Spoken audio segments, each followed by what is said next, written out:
श्रीमान् सनप्रभु तरुणौ रूपसम्पन्नौ सुकुमारौ महाबलौ पुण्डरीकविशालाक्षौ क्षीरकृष्णाजिनाम्बरौ फलमूलाशिनादान्तौ तापसौ ब्रह्मचारिणौ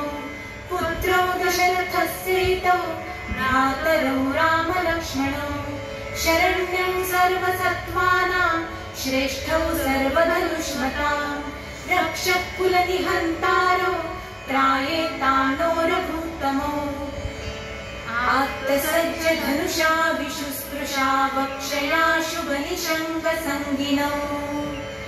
रक्षणाय मम रामलक्ष्मणा वक्रतत्पति सदैव गच्छताम् सन्नस्तकवची खड्गी चापबाणधरो युवा गच्छन् मनोरथोऽस्माकं रामः पातु स लक्ष्मणः।